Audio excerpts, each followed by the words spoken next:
So you were like one of the first guys to do these singleton missions. Yeah. So when they set you off to do something like that, like, what's the protocol? Like, how do they even? Good luck. You know what I mean? I don't know. Like, what do you think? What do they say to you? Well, back then it was that guy Dalton Fury, right? The guy who wrote Kill Bin Laden was my commander. And okay, it's a long story. I'm writing a book. It's finished. Maybe someone would want to publish it, but it's called The Singleton, and it's about my going out alone. But I was like, I was at my base. I was in Asadabad, and we were just getting rocketed and mortared every day. It's kind of like mortar bait, whatever. And then we had like fucking zero lickies and chewies. No fucking candy, no beef jerky, no fucking Pop-Tarts, no fucking nothing, right? And we're just sucking it up. And like, I got to eat fucking these Afghan motherfuckers cook us food. And like, I'm eating vegetables. I don't even know what the fuck that vegetable was. I don't even recognize it as a vegetable. You know what I mean? Yeah, I know that's fucking goat because it tastes horrible, but I don't know what I don't even know what the fuck they cook me. You know what I mean? It's like, anyway. So I go to my boss and I'm like, yo, hey, I want to fucking go to the main base, right, and steal pogie from the fucking chow hall.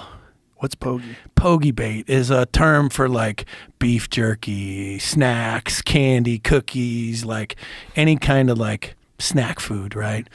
So, and my boss is like, yeah, if you schedule the airplanes, you make all the coordinations, you can go. I was like, fucking bet, man. I fucking scheduled the helicopter. Like, motherfuckers, you don't know how resourceful I can be. You know what I mean? So I scheduled everything for the next night. And then, like, I had a red Toyota truck.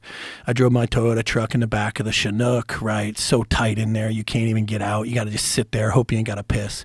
They fly me to the main base, fucking land, drive in the main base. Like, by this time, like, the Army's, like, taken over, where like you gotta like fucking salute fucking the army base in Afghanistan like 2 weeks ago, like a fucking SAS guy lost a leg in a landmine, you know.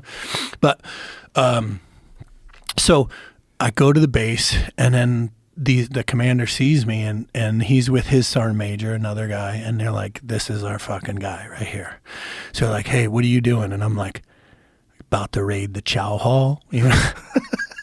Like, what the fuck does it look like I'm doing? You know what I mean? Like, if it's one thing, I'm honest, right? So I was like, yeah, I'm getting pokey for our base. Like, what's up? And they're like, hey, we got a mission for you. And I told them, hey, I'll do it, right? But you just got to ask my boss if it's all right, because I didn't work for these guys. And they're like, okay, cool. They're in my squadron, but like not my direct boss, right? So they call my boss. My boss says fine, and like they sit me in this room, and they're like, "Hey, we want you to go out alone." And I'm like, "Okay." And they're like, "Explain everything to me. We want you to go out alone. Like, do you have any questions?" And I was like, "My only question was," and it wasn't a question. I looked the commander in the eye and I said, "Tell me you're going to cover my ass if something goes wrong."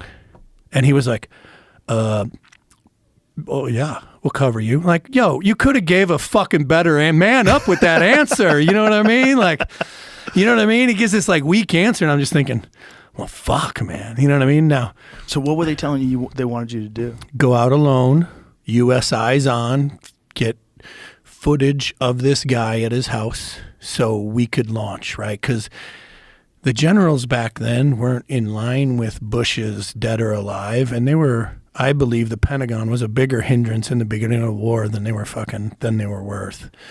But how so?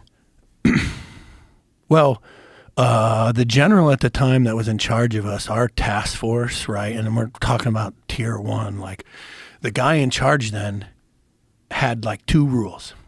Number 1, you can leave the wire if you get U.S. eyes on a target. Okay? Okay. And number 2, no one leaves the wire. Well, how the fuck are we going to do number 1 if we can't leave? Figure it out. So the commander, because I was... When you say leave the wire, yeah, what do you mean exactly? Like go out hunting for bad guys. Leave your base. You know what I'm saying? Go out in combat. But you can't leave your base. But you can leave the base. But you got to get these eyes on to launch a target. So you got to get your recon guys out there doing reconnaissance, because we need these reconnaissance and US eyes on to hit these targets. Okay, we want to launch reconnaissance. Yeah, no one leaves the wire. That's kind of how it worked, man, right? So the reason they used me is, according to the Army at every level is great at accountability. 100%, we need to know where everyone is at all times, right? So when I flew to the other base, I was in transit, right? So they left me in transit for a week. So instead of saying I left the wire, I was just in transit, because I was in transit anyway to go get Pop-Tarts. Wow. So they lied to everybody, left me, my stat, and I didn't know this at the time. I like this could have mattered less to me. I learned later, but they paperwork nutshelled the general and sent out reconnaissance, and that was me.